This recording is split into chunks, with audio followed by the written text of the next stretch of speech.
The UFC heads back to New Jersey this weekend for UFC 328 from the Prudential Center. My name is Carter Masterson, and this is Jab Cross Hook Episode 8. Let's get right into it. Ladies and gentlemen, it's time for Jab Cross Hook. Welcome here live from beautiful New Hampton, New Hampshire. A little bit of a different setup and a solo setup. Jab Cross Hook returns for the first time since mid-February, to be honest. School got busy, lost out on my good friend Dean. He's no longer going to be on this show. Things got a little busy for him. No problem at all. But we still got fights to talk about, and we had a great fight card last weekend in Perth, Western Australia. So let's get right into talking about the welterweight division here, and this is one we'll take a look at our Jab Cross Hook rankings. I've got Shavkat Rakhmonov as the number one contender still, something you will not see on the UFC rankings themselves. They have removed him from the rankings. They did that a little while ago, to be fair. I'm keeping him in there because it's just an injury. But you look at some of the other names, Ian Machado Gary now the number one contender. Michael Morales, Carlos Prates ranked right behind him in the Jab Cross Hook rankings. Morales at 3, Prates at 4. In the UFC rankings, Prates at 2, Morales at 3. Of course, with no Shavkat Rakhmonov in those rankings. But this leaves a big question on what do you do from here in the welterweight division? Because, you need to get this division up and moving. Islam Makhachev, the champion, has not fought since last November, and it's time to get him back active. It's time to get him in the ring. It's rumored that he will be fighting Ian Gary at UFC 330 in Philly. However, nothing confirmed there. UFC, of course, making its return to Philadelphia this fall in August. Islam Makhachev rumored to be the headliner on that one, but will he fight Gary? Will he fight Morales? Maybe even Prates. He's come out and said he wants to fight Prates. He thinks he's the most deserving right now. But what should the UFC do? I mean, there's kind of a logjam here. You also have, it seems kind of an afterthought at this point, but Kamaru Usman sitting down at 7th in my rankings. He sits at 8th in the UFC rankings. So the UFC is still showing love to Leon Edwards. They got him at 7 here at Jab Cross Hook. We got him at 10. Probably should be over Joaquin Buckley, but we will see this weekend when he takes on Sean Brady. More on that later, of course. But this welterweight division has a lot going on. There's a lot to talk about, a lot of different places to look. If I was matchmaking this, here's what I would do. I would put Islam Makhachev versus Ian Gary. I would put Michael Morales versus Kamaru Usman. And I would have Carlos Prates fight the winner of Morales-Usman, while Ilia Topuria gets his title shot, assuming he beats Justin Gaethje. That's where the big wrinkle comes into the fray here, because I know a lot of people are talking about Ian Gary, Michael Morales, Carlos Prates. Ilia Topuria will jump all three of them if he beats Justin Gaethje at UFC White House. That'll change everything here in this welterweight division, because Prates has said he's not taking another fight. He's going to sit out and wait until he gets his title fight. And to be honest, it's fair. He's earned it. Not over Gary, because Gary beat him, obviously, but he has earned a title fight. I just don't think in good faith you can give it to him right now with the way this welterweight division is stacked up. I think Topuria needs that shot because it's a super fight if you can make that happen. But I also think Gary deserves the shot much more than Prates. Maybe you can argue Morales deserves the next title shot, but I really think it should be Ian Gary. And then after that, Ilia Topuria, if it works out that way, because you need that fight. And I think Prates is going to have to take a number one contender fight. It's the same way that Morales kind of got screwed this spring when Islam said he didn't want to come back in February or March to fight the young Colombian. He wanted to wait until later on down the line.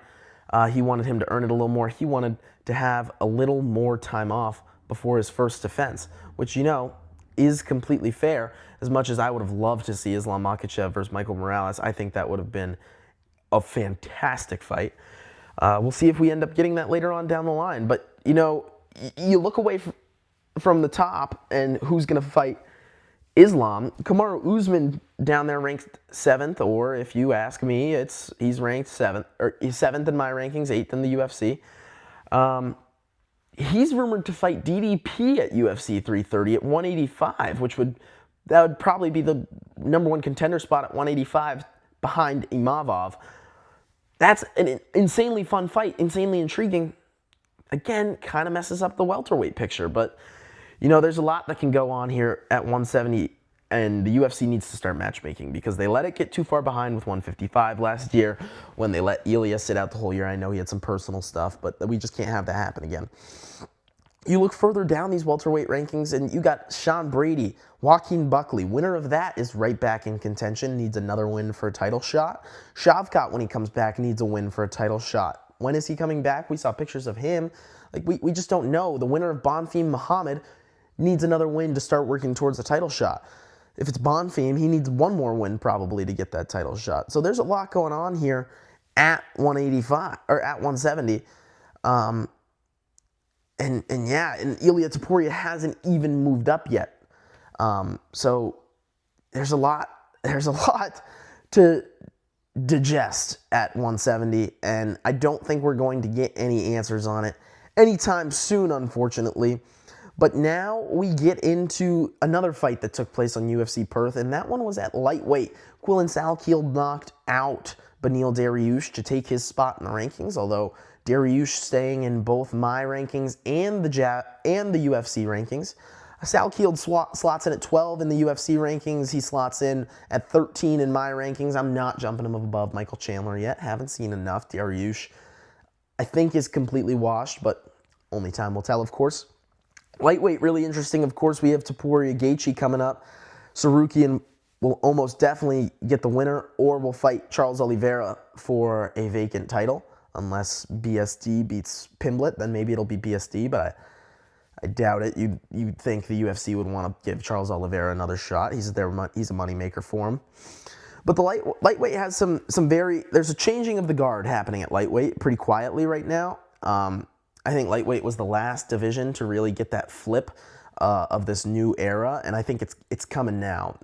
It's just a matter of time until we see Gaethje, Oliveira, Holloway start descending down the ranks. Maybe, definitely Hooker, actually. He stinks. He is awful. They're going to slide out. They're going to start sliding down. I think Gaethje, after he loses, there will be good fights for him. I mean, BSD if he beats Pimblett, maybe. You could also give him Gamrot. You could give him Hoofy coming off a win over Michael Chandler. But you got some guys that are on the way up here at 155. Pimblett, of course, sits at 8th ranked in my rankings, 6th ranked in the UFC rankings. BSD is really not that far away, removed from that Starboy run he was on before he ran into the Diamond, Dustin Poirier. You got Salkiel now at 13. Looks unbeatable. Looks really, really good. Dariush gave him some problems early, shook him off, knocked him out. Dariush, one of the best grapplers at 155, especially with no more Islam Makhachev. And Salkiel made it look really easy. He really wasn't threatened much at all. Manuel Torres, I've got him ranked 14th. Also an absolute beast. But 155, I will say, is the division that there's not a lot of prospects coming up. You know, other than the ones that are at the bottom of the rankings right now. You got Fares Ziam. Wouldn't really consider him a prospect. Mason Jones, Rafa Garcia, Tom Nolan. That's some of the guys we've got in the jab cross hook outside looking in. I think they're right on the doorstep of making their way into the rankings. Need a little bit more. I also got Brian Ortega down there because he's been rumored to come up to 155. Of course, was supposed to fight the money man Moicano. That fell through, never ended up happening. But I have done a lot of yapping about the card that happened last week in Perth, Western Australia. And of course, I haven't even covered all of it. There's plenty more to talk about. But we're going to skip some of the recap here. Just for a quick gloss over, Marwan Rahiki, of course, made his second coming in the UFC, knocking out Ali Schmid, a late replacement fight. Shamil Gaziev ate a lot of punches from Brando Perisic, who jumped into the heavyweight rankings here at Jab Cross Hook. Gaziev now out of those rankings. Also falling out of the rankings, Tai Tuivasa. He was in that 15th spot for me. Probably shouldn't have been in it, but I, like the UFC, do not kick people out for their inactivity. He was supposed to fight Sean Sharaf, which would have been a layup, easiest win of his career. Even if it went to a decision, he would have won. Sean Sharaf is the worst fighter in the UFC. Louis Sutherland has a little bit of skill, not a lot. He's still one of the worst fighters in the sport. But I think it's time we throw Tai Tuivasa in that category too, because he looked absolutely awful. Cam Rouston making waves at middleweight, 185. watch him. He will be coming up for the rankings soon. Jacob Malkoun went right back to doing Jacob Malkoun things after his win last time. Looked awful versus Jared Mearshart. Junior Tafa got back in the win column. Not really important, but he did. Jonathan McAuliffe will be coming up at 170 as well. I know we were just talking about the logjam there. He got his third win, a decision win over Temba Garimbo. I think his hype train's stalling out a little bit, but he's still got a lot of talent. I just don't think he's one of these prospects that's going to shoot to the top. I will have some eyebrows raised at his next fight, most likely, because Temba definitely gave him some problems. He most definitely gave him some problems. But, like I said earlier, I like to talk a lot, but I've talked too much at this point. Let's get into the fights. How about it? Starting off with the first fight of the night at flyweight, Clayton Carpenter against Jose Calzifar Ochoa. A really, really exciting one here. I am fired up for this fight. Jose Ochoa, one of my favorite prospects at flyweight. He comes into this one with an 8-2 record, standing at 5 feet 7 inches tall. He is age 25, lands about 3 strikes per minute at a 37% accuracy rate, so nothing special there. Clayton Carpenter, on the other hand, he's 5'6", age 29, a little 66-inch reach, not much of a difference there.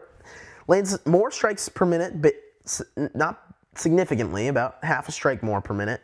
53% accuracy, much more accurate, but also works the takedowns a little bit. Working out of the orthodox stance, Ochoa, a southpaw. Ochoa comes into this one as the slight favorite, and for good reason. His background has a little bit more on it. He had a very impressive win against Cody Durden, and he also took Asu Almabayev and Lonnie Kavanaugh, 2 guys that are ranked in the top 10 at flyweight. 2 decisions, took a round off of each of them. At least I think he took a round off Azu. One of the judges agrees with me, 2 don't. He definitely took a round off Lonnie Kavanaugh. That was a really exciting fight. But I think Ochoa, he's really quick. He's got lightning hands. His combinations are awesome. Carpenter, on the other hand, I don't think he's anything special. He works the wrestling. He's got decent jiu-jitsu. His submission game is somewhat strong. He's 2-2 in the UFC. His 2 wins came against, and they were submission wins against 2 guys who don't have great ground records. Juan Camilo Ronderos and Lucas Rocha. I mean, come on. He also got a decision win on the Dana White Contender Series. His last 2 losses, a unanimous decision to Tiger Ulanbekov and a Kimura finish by Rafael Filo last fall. So what is it here? What's the play? It's Ochoa, in my opinion. I think Ochoa makes this one look pretty easy. I think he gets it done inside the distance as well. I think he's going to be able to defend the takedowns from Carpenter. I don't think his takedowns are anything special. I think he finds a knockout in the 2nd or 3rd round. Wouldn't be surprised if this one goes to decision. Wouldn't be surprised if Carpenter's able to take a round with the wrestling. But I think Ochoa will be too much for Clayton Carpenter on the feet. And I don't think he'll be able to get him to the ground consistently enough to where anything else is really even going to be a concern. I think it's Jose Ochoa. I think it's Jose Ochoa inside the distance by knockout. But I could very well see this being a 29-28 decision. I think Carpenter will look game in this fight. I really don't think this is going to be an absolute mauling, an absolute brutalization, but I do think that this will not go the way of Clayton Carpenter. I think it will be Jose Ochoa's win. Now moving on, we have a fan favorite of sorts, Baisangur Hunter Susurkayev. Fights out of Miami, Florida, originally via Russia, trains with Hamzat Shamayev, the champion and main event fighter. He will be facing off against Jordan Shakur Santos, also trains out of Miami, Florida, but he fights out of Brazil. Killcliff FC versus American Top Team. Santos is more game than people are giving him credit for here, I think. Baisangur Susurkayev, of course, made waves when he made his Dana White Contender Series debut, and then a couple days later, 4 to be specific, got another finish in the UFC against Eric Nolan at UFC 317 or UFC 319 in Chicago. He went back out and had a not very impressive performance against Eric McConaughey that ended in a finish. McConaughey, really nothing special though. Here's the thing about Susurkayev. I'm not sold. I'm not sold at all. He looked like he was maybe going to lose that fight to McConaughey before he got the finish there. I think he was going to win it 29-28, maybe even a 30-27, but McConaughey was giving him some trouble. And Eric Nolan was too in the first round. He rocked him with a few shots. Susurkayev smiled it off. He's got that excitement factor for sure, but I don't know how good of a fighter he is. That 11-0 record hasn't really been tested. They're all first-round finishes before he got to the UFC, other than one decision and one second-round finish. But he fought bums. Look, 2-3, 0-0, 2-0, 3-8, 6-0, 4-6, 8-3, 4-1, a 7-1 guy on the Contender Series. 8-3, 10-3-1 so far in the UFC. Jordan Santos 11-2, the most legitimate record so far. And I think the names on it back it up. You know, he lost a decision fight to Ozzy Diaz, took a round there. Won a decision against Danny Barlow. Won his Dana White Contender Series fight by decision. Again, like, I don't think it's anything impressive, but I think he's going to be able to hang with him. I think he's going to be smart enough to strike with him. Jordan Santos throws a lot of punches. He throws he lands 7 strikes per minute. Only 44% accuracy. He's throwing a lot, but I think he's going to put the pressure on Susurkayev here, and he's a big number at plus 475. I think Susurkayev has a lot of skills, but I think Santos is going to put him in trouble. I really do. And I have Susurkayev by decision written down on my paper here, but I'm going to change the pick here. I'm going to change the pick. I'm going Jordan Santos by a decision, but again, I don't feel confident at all by the method of victory. I think he's going to pull off a massive upset here as a plus 475 underdog. I think his takedown defense he's going to hang with Susurkayev, and I think he's going to be plenty game on the feet. He's 2 inches shorter, 3.5 inches of reach for Susurkayev, and I don't think that'll be enough. Give me Shakur Santos to find a win here against Baisangor Susurkayev. I don't think he's a fraud. I do think he's a really good fighter. I do think he will be a ranked fighter one day. But I think it's a little too much too soon. Not that this isn't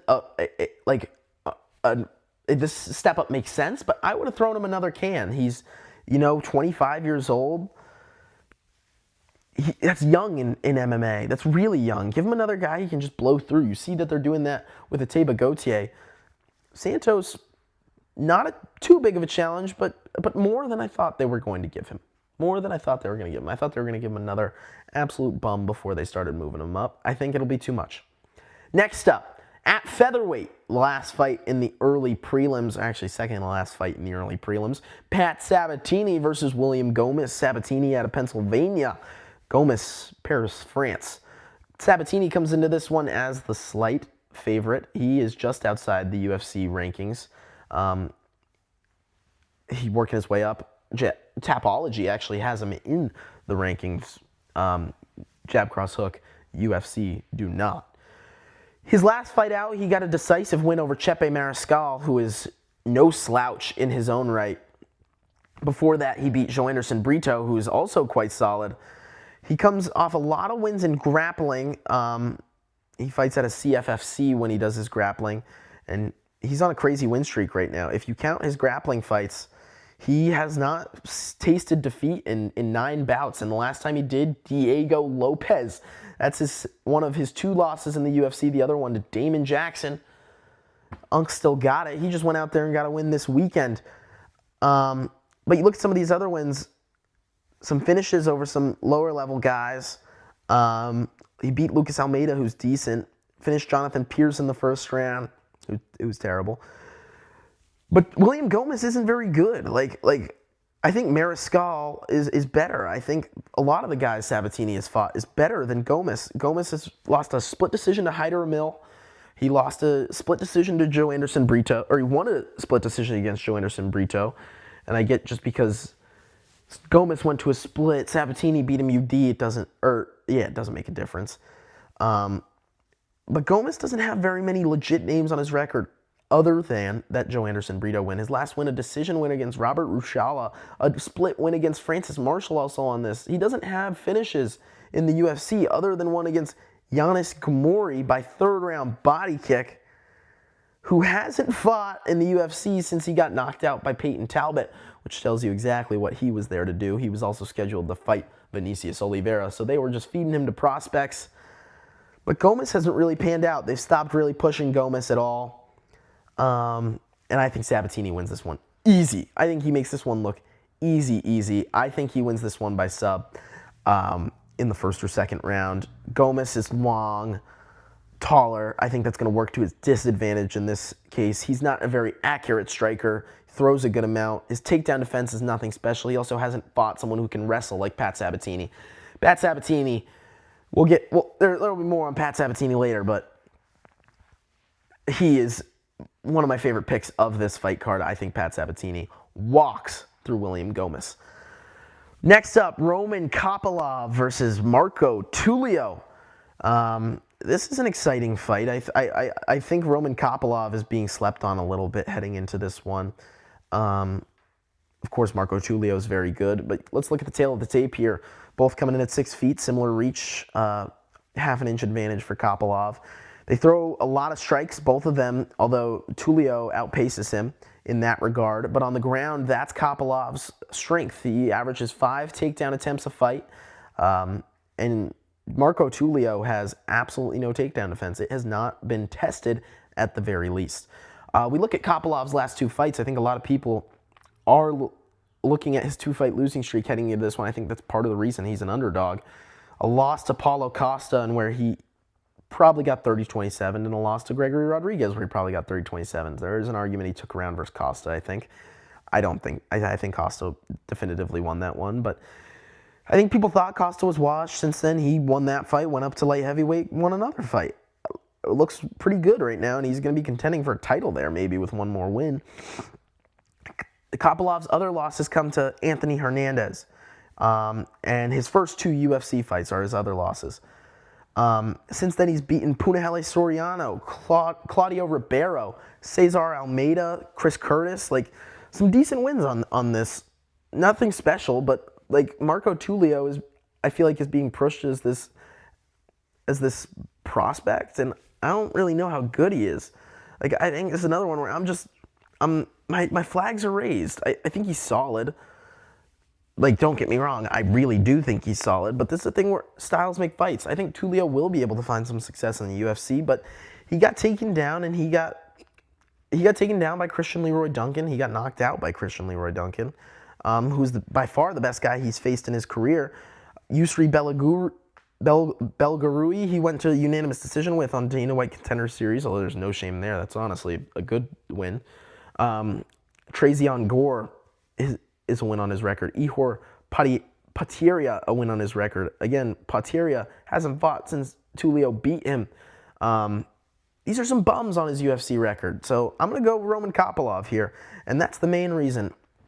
But Tulio's pressure of wrestle, I also just don't know if it's...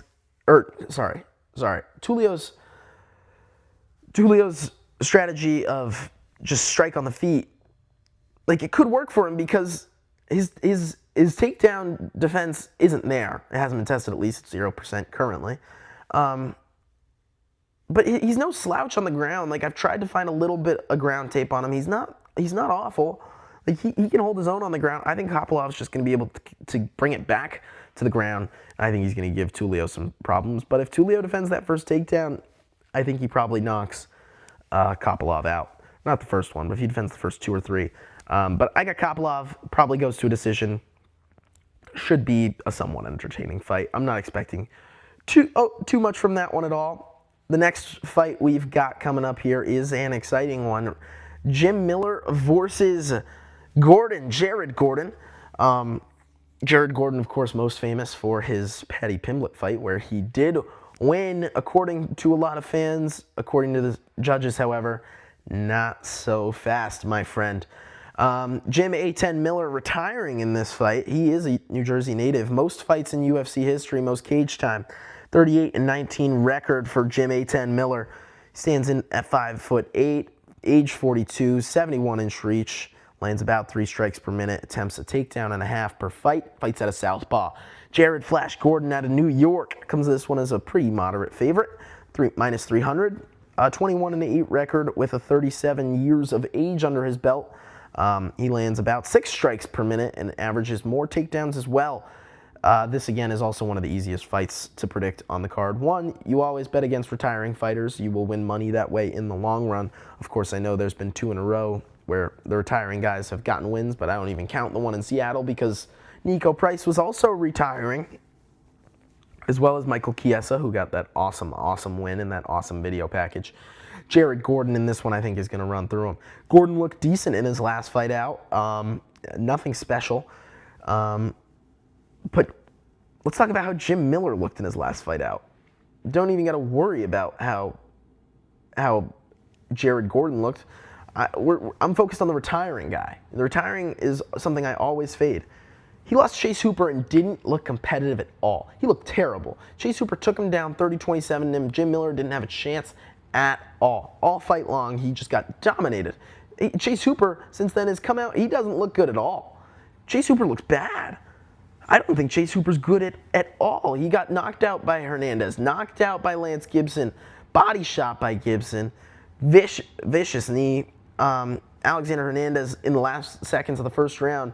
But look at his wins before that. It's Clay Guida's old ass on the ground. Vyacheslav Borshev's not in the UFC anymore. Jordan Levitt had to switch weight classes. Nick Fiore stinks. I don't even know if he's in the UFC anymore. Lost to Steve Garcia. Lost to Steven Patterson. Who? Lost to Alex Caceres. Who? Felipe Corrales a win on his record. This guy has... Chase Hooper stinks.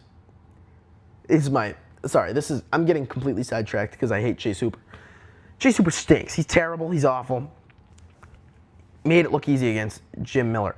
Jared Gordon can go to the ground if he needs to. If Miller's giving him any problems at all, he'll take it to the ground. Jared Gordon looked fine, took a round off Rafa Garcia last time out before getting knocked out. In a fight that he got hit by a car a few days before. He got hit by a car. He literally got hit by a car. I'm sorry, I know I just said that 3 times. But other than that, his losses to Paddy Pimblett, which he won. King Green, a no contest. Nasrat Haqparast, a loss. In a split decision loss at that, who's quite solid. Grant Dawson, a loss. Rear naked choke, also very solid. You look at these wins, he's beating everyone else. Jared Gordon is going to win easily. Please bet on it. You can blame me on this one, okay? You can blame me on this one if he loses. If you, watching this right now, which may not be a very large amount of people, it's probably not. If you right now are watching this, I owe you $1 if Jared Gordon loses against Jim Miller. So if you're just going to put $1 on it, make 30 cents, sure. I owe you that $1 if it loses because there's not a chance that he loses. Gordon, by finish as well. I feel very confident that he'll get that done in the distance. Could go the distance, maybe, I guess. Maybe Miller hangs tough in his last fight. I think he gets knocked out. Maybe chased on the ground for a sub. Either way, I think he gets handled. I think he gets handled pretty easily. But let's move on to our next fight. We're still working on the prelims here, and next up we've got Mateusz Rebecki versus Grant Dawson. Mateusz Rebecki, one of my favorite fighters in the UFC, and I'm going to say his name right from now on. Mateusz Rambecki. Looks like Rebecki, of course. It isn't Rebecki. Rambecki, a very talented fighter, but a guy that likes to go to war. Doesn't always like to play defense. He's not really worried about that. He's worried about going out there and throwing. He has put on some of the most entertaining fights in the past year. I think his fight versus Ludovic Klein, before Ludovic Klein blew out his knee, was awesome. But once Ludovic Klein did blow out his knee, he beat his ass on the ground, and honestly, it probably should have been a draw. But if he had gotten up, he would have won the fight because Klein would not have been able to get up and stand. Chris Duncan, he got robbed in that fight, in my opinion. I think it was a 29-28 Rambecki, but the damage went Duncan's way. Mictebek Oral by a split decision win. Other than that, lost to Diego Ferreira, a win over Roosevelt Roberts.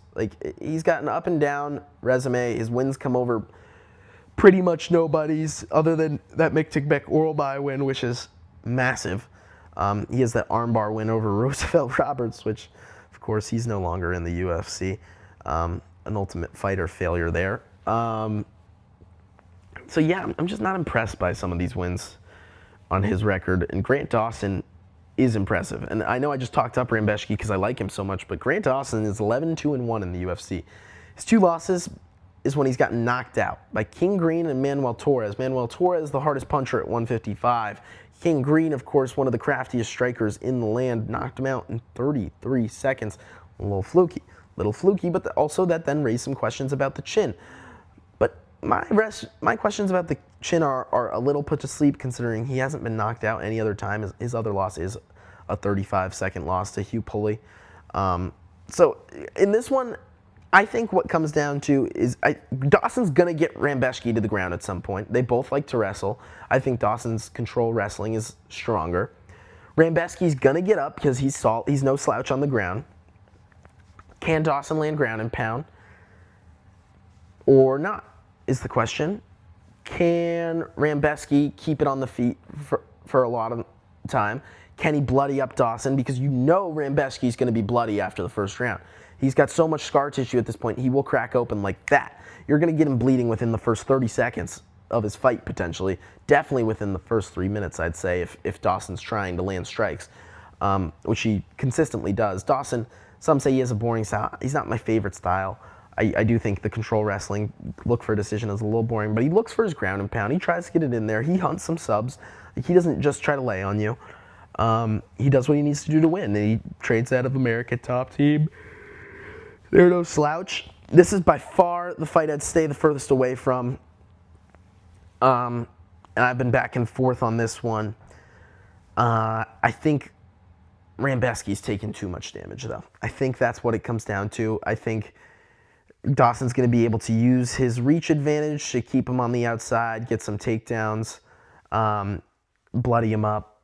I think he gets this one done by finish, actually, because I know there's been a lot of talk about how all Dawson does is go to decisions, but he has some finishes on his record over some not slouches.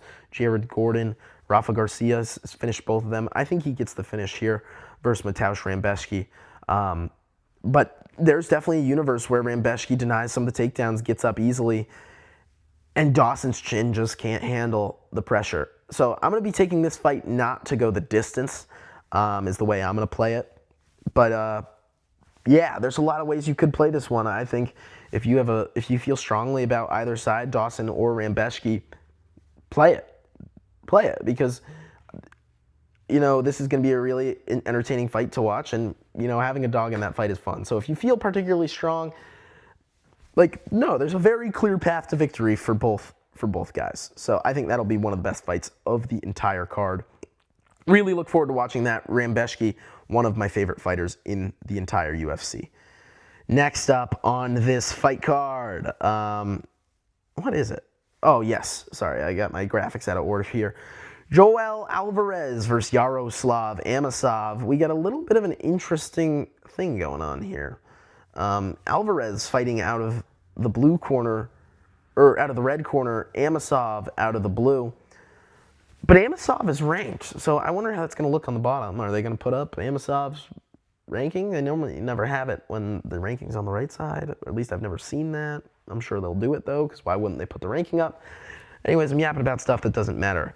Joel Alvarez, this is probably the fight that would put him in the rankings for welterweight. By far the best up-and-comer, if you want to call him that even. At 170. He sits with a record at 23-3 against a record of 29-1. These guys, I think either one of them who wins this fight is going to go on a little bit of a run here to the top. Amosov comes over from Bellator. Of course, he had a really good record over there, if you couldn't tell, with just the one loss and the 29 wins. He made his UFC debut last fall, and he got through Neil Magny, which means he's not a bum, because Neil Magny is the ultimate fraud checker, and he survived the fraud check.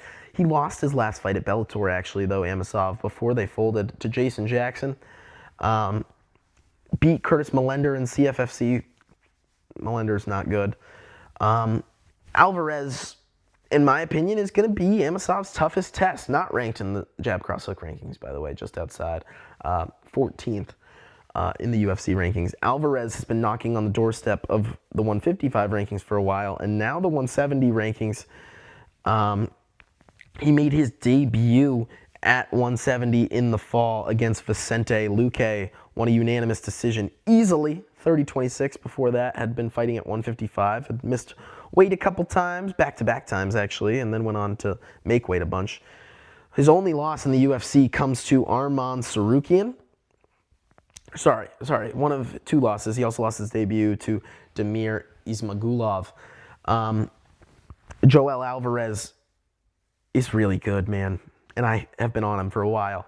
Knocked out Close in the first round, who I think's okay. He knocked out Elvis Brenner, who is pretty bad, but not the worst. Mark Diakise isn't the worst, and he made it look easy. He's got so many tools. He hits so hard on the ground, but if you get him on the ground, he is no slouch. He can choke you out. He can put you to sleep.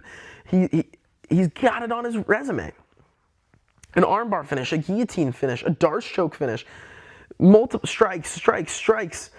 Like, he can do it all, man. He can do it all. I think it's too much for Yaroslav Amosov. I think this is where the Bellator fraud check comes rather than his first fight. Even though I don't think he's a fraud, I still think he's very good. I think Joel Alvarez gets this done. His takedown defense, not great. So I worry about that a little bit. Amosov could take him down and hold him there. Because his wrestling's very good, but I think Alvarez is so good, he will get up, and I don't think Amosov is some unbeatable wrestler. Next up, we have our final fight of the prelims, and this one is exciting, but for a little bit of a different reason than the other fights we were looking at. This is, and you'll see why once I tell you who. You remember this guy by the name of Ateba Gautier? Yeah, he's back. And he is ready to add another victim to his belt. He fights Ozzy Diaz. He's minus 1,000 on the betting odds. That's ridiculous. Why are we making these fights at this point? I'll tell you why they're making this fight. It's so Ateba Gautier can knock this guy out. Ateba Gautier is someone that the UFC loves and that they really want to feed, and they think he will be a beast. His striking is very good. There's holes in it that showed versus Andre Pulayev last time out. There's definitely holes in it. There's some pretty big holes, really. But he's still a very good fighter. Pulayev might have taken a round off him, depending on who you asked. I certainly think so. A 29-28 for Ateba Gautier. And Ozzy Diaz, I'm not even, we don't even need to take any time on him. We can, but the only time we're going to take on him is to look at why the UFC is setting him up to get slimed. He's 1-1 in the UFC, lost to Minyang Zhang, a decision win over Jordan Santos. So he's already, he does have a decent win over Jordan Santos. He's also fighting on this card. Minyang Zhang made it look easy, who also might not be that good, we found out after that Johnny Walker performance. But yeah, I think here's the part that gets me the most. Gautier looked human last time out. UFC loves this guy. They really want him to go good. Ozzy Diaz was supposed to fight in place of Treston Vines, who they signed off the street to come get knocked out in a round, and is maybe one of the worst fighters to ever fight in the UFC. But that was supposed to be Ozzy Diaz. That was supposed to be an Ateba Gautier knockout spot. They're giving him that fight again after a struggle fight. This has first round knockout written all over it for me. Give me Ateba Gautier. Give me Ateba Gautier easy. Give me Ateba Gautier under half a round, for the fight not to start. Second round, under a round and a half. Play it a bunch of ways. I think Ateba Gautier makes this one look real simple. Next up, we start the main card, and we got the Unkoff, the battle of the veterans. Bobby King Green versus Jeremy Stephens. King Green, 34-17-1. That's 52 professional fights. For Jeremy Stephens, the same amount, or one less, rather. Really good fight here. Really good fight we got here. Bobby Green, one of the most exciting styles in the UFC, fights with his hands down, can get knocked out at any point, can knock you out at any point. We look at Jeremy Stephens, however. He's got a kind of a similar thing going on. He is very well known, of course. If you don't know why you know him, you're like, Jeremy Stevens, why do I know that name? Who the fuck is that guy? Yeah, the hardest hitting 145er is Jeremy Stevens, now a 155er, and now 39 years old. He comes into this one on a big old losing streak. 2-fight losing streak if you don't count bare knuckle boxing, and you only count his MMA fights. He's lost 3 in a row. If you want to only count his UFC fights, he got re-signed to fight Mason Jones, lost a unanimous decision there. Since lost to Mike Perry in bare knuckle boxing. But before that, he lost to Mateusz Gamrot. Calvin Kattar was scheduled to fight Drakkar Klose, Arnold Allen. He lost to Yair Rodriguez before that, after a no contest against Yair Rodriguez. Before that, it was a loss to Zabit. Before that, it was a loss to Jose Aldo. This guy hasn't won a UFC fight since 2018. That was 8 years ago. This guy hasn't won a UFC fight in 8 years. Are you joking? He's supposed to come out and beat King Green? Like, King Green, yeah, he's 39. Yeah, he's got no chin. He's no slouch. He beat Lance Gibson, who's got rockets for fists. He beat Daniel Zellhuber, who also has rockets for fists. And he made that look easy, although Zellhuber now, we've learned, is just terrible. But before that, his losses, Rufy, Pimblett, Jalen Turner. Like, he only loses to the top class guys. Wins over Miller, Dawson, Ferguson. I got King Bobby Green here, and I got King Bobby Green by knockout. I think he's going to make this one look really easy. Second or third round. Yeah, give me King Green, and I feel real good about that one.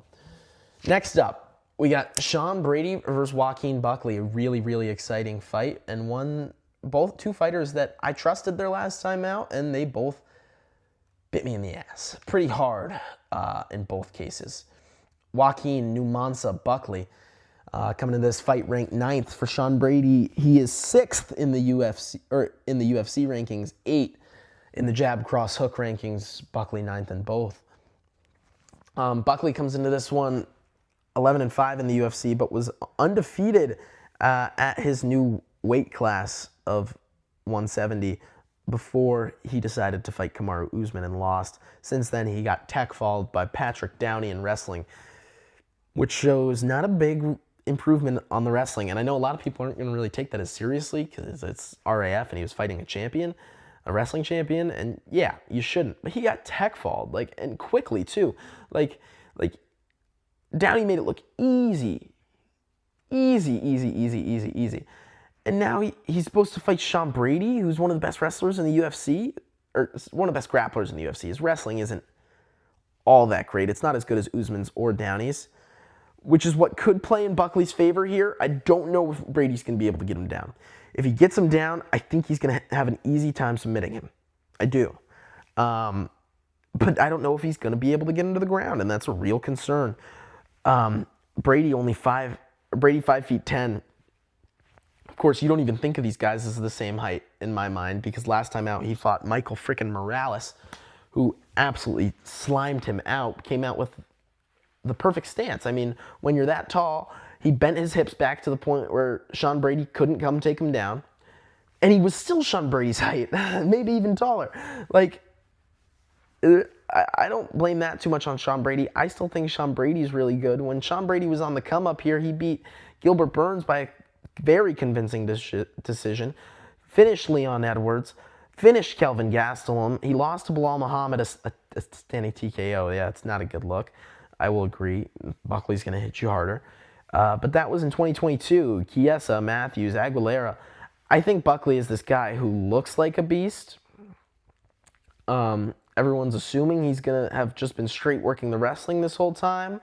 They see that he wrestled Patrick Downey. They're like, hey, you love to see him getting out there, competing again.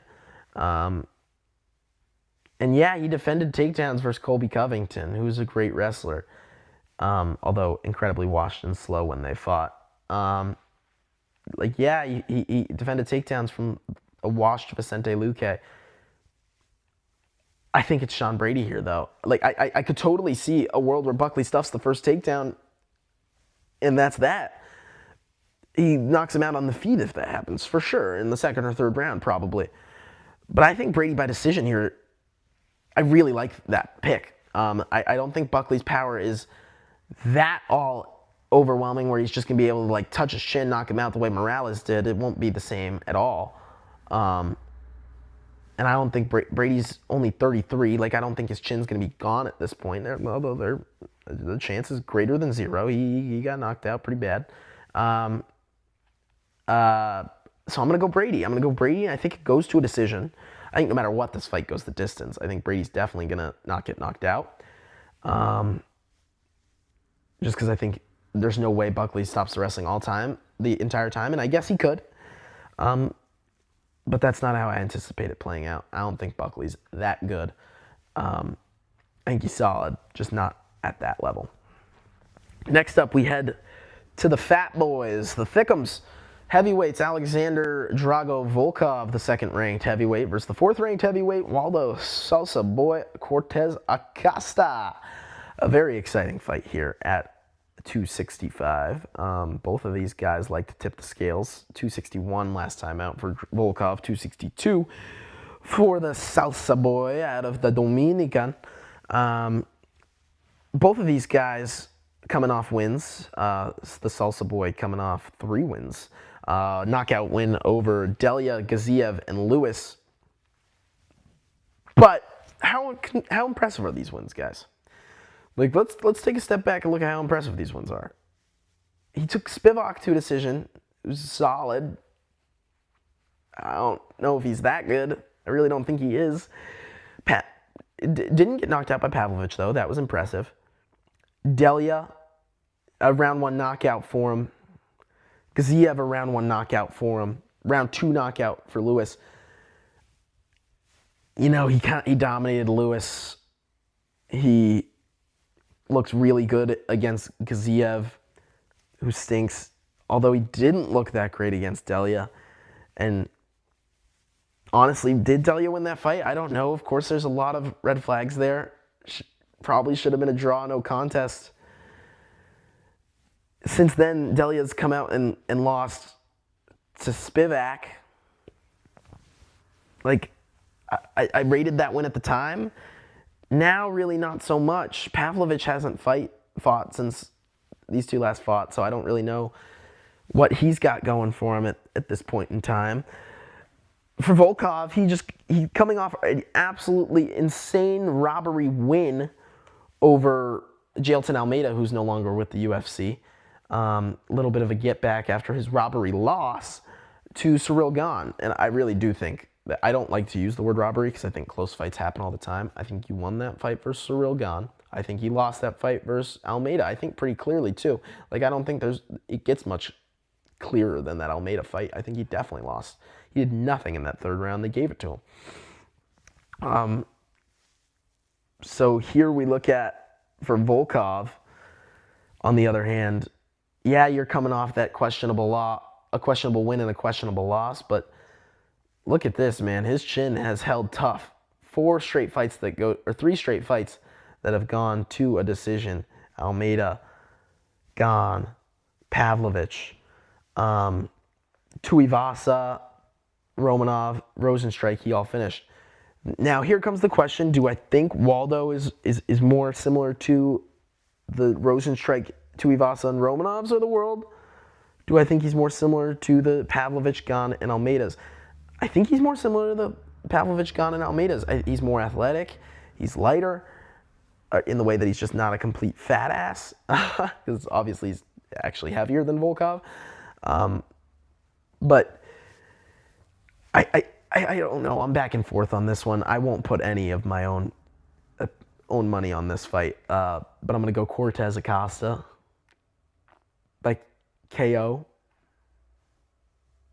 I know that what I said before this didn't really sound like that's what I was going with, but I think Cortez Acosta is 3 straight wins. I think he's on the way up. I don't really rate these wins too heavily, but I also don't really rate Volkov too heavily at this point. I think Volkov's lost a step, although he still is towards the top of the UFC. I think the whole UFC heavyweight division as a whole is not very good. And Volkov is one of the best ones, but I think Cortez Acosta, he's younger. He's faster. He's going to land more significant strikes. He lands about an eighth of a strike more, less accurate, 3 inches shorter. I think he's going to be able to get inside, find that chin. I think Volkov will go down, man. Cortez Acosta has shown some serious power in his hands. And I could get bit. And Volkov could go out there and 30-27 him, 29-28 him, whatever. And it could look like exactly like it does on paper, but I don't think it will. I don't think it will. Give me Cortez Acosta. Next up. We go to our co-main event of the evening. The champion, Joshua the Fearless Van, takes on Tatsuro the Best Taira.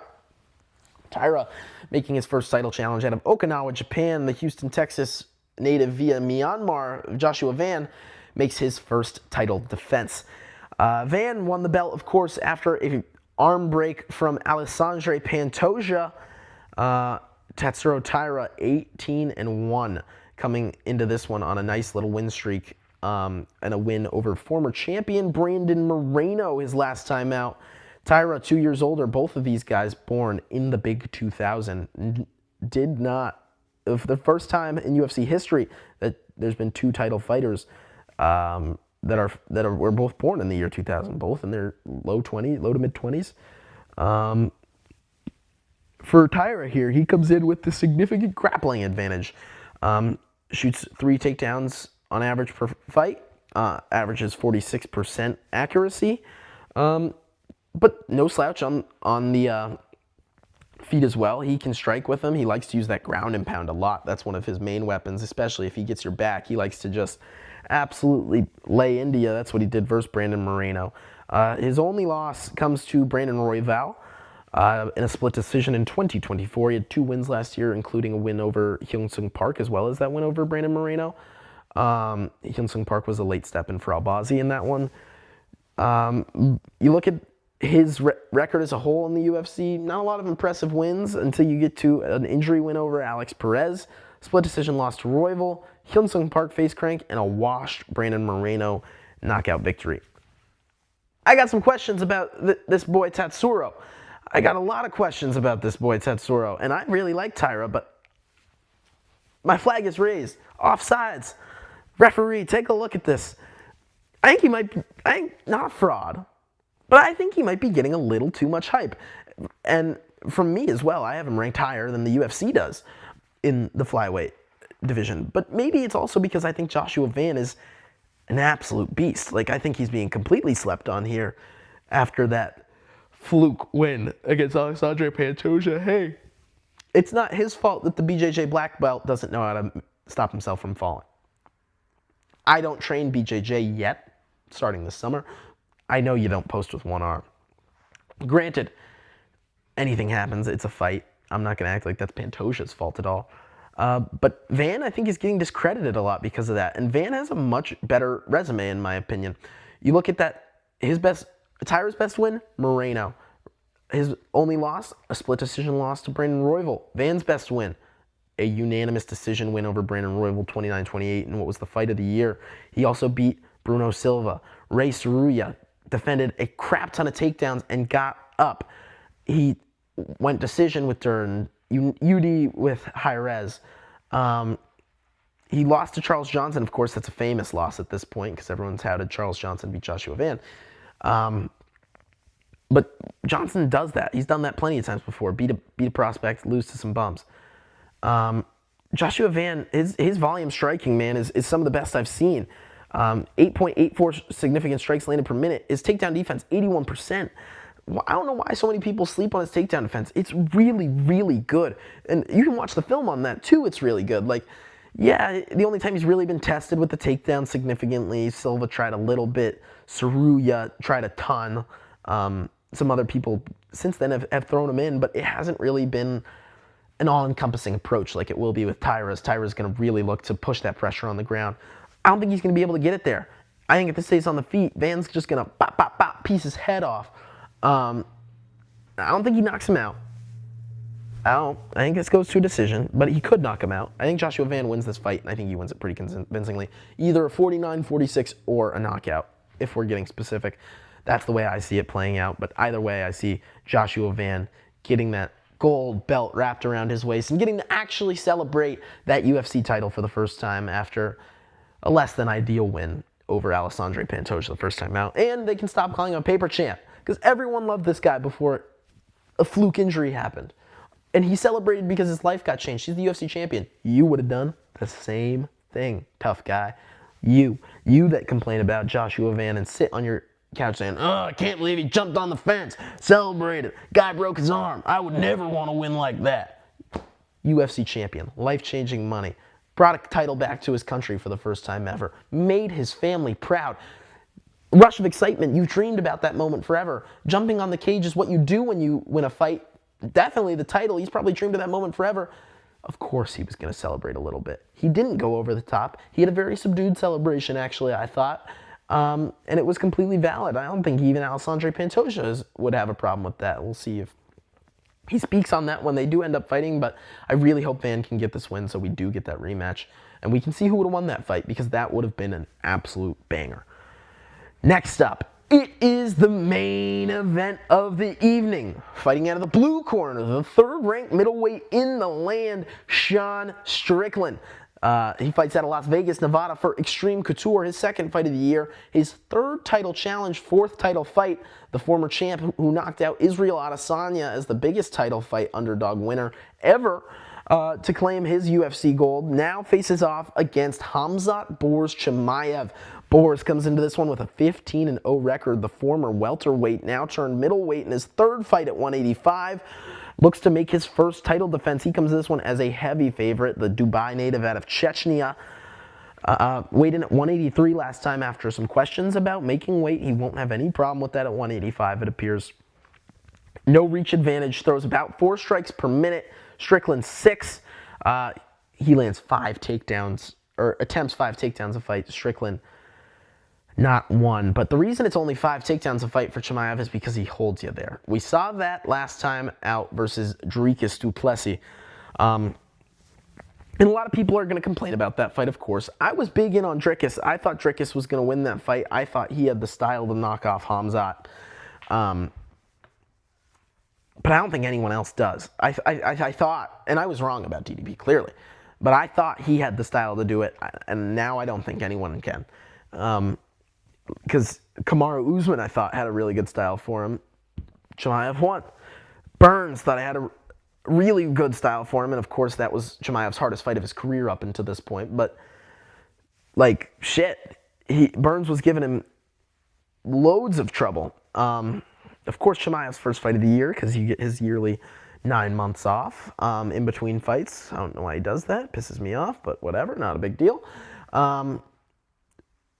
But Chimaev has just looked unbeatable. He controlled du Plessis for 23.5 minutes. Like, what is Strickland going to do about that? Yeah, he knocked off Izzy, but Izzy was a beatable champion. Izzy left his chin open. Izzy stood on the feet. Izzy was a counter striker. Izzy had a very unique style, and Chimaev does too because it's just so pressure based. No one's been able to do it like he has before. I just don't think Strickland's ready for this. You look at Strickland, but and it's not to say Strickland's not ready for it. I don't think anyone's ready for it. And I know that last time out that Strickland made it look easy against Anthony Hernandez, but at this point the jury's out on Anthony Hernandez after that last performance. But for Strickland, that was like a legacy performance. I don't think he can do that again, and I think maybe there is an aspect that he is kind of a warrior, and I think that he will be able to, like, I think there's a chance that if Chimaev gets tired, Strickland can knock him out late in the fight. That's really, I think, the only way Strickland has a chance here. But like, Strickland's beat Imavov twice, right? He beat Abis easily. Israel, of course. Paulo Costa by the worst split decision ever. A split decision loss to Dricus, which honestly, he might have won that fight, but he definitely lost the second one. Like Strickland's so tough. And I still think Khamzat ragdolls him. I still think Khamzat makes this look really easy.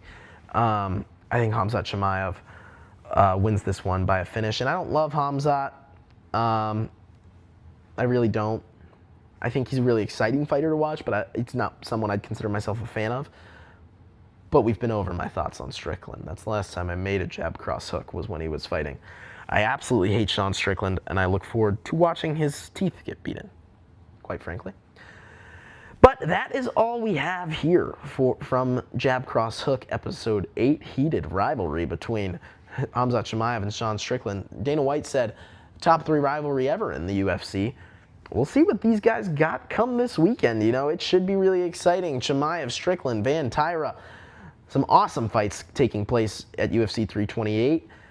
And you don't want to miss a second of it. Those will be on Paramount Plus. Main card starts 9 o'clock. Prelims, of course, at 5:30. And I really hope that this is the card we hope it's going to be, because this has been absolutely awesome. If you were to ask me to give you my most confident 3 plays heading into this one, it's Grant Dawson versus Mateusz Rebecki, not to go the distance. It's Pat Sabatini by sub/decision. And it is Ateba Gautier by KO with the under. Those are the 3 I feel most confident in. I also feel very confident in a Bobby Green KO, a Jose Ochoa KO, and a Brady by decision. But let me know your thoughts down below. Jab Cross Hook is back. We'll be back with a recap episode on Monday because we've got a numbered card for you this weekend. This is Jab Cross Hook, Carter Money Masterson signing off from beautiful New Hampton, New Hampshire. Have a great weekend, everyone. Enjoy the fights.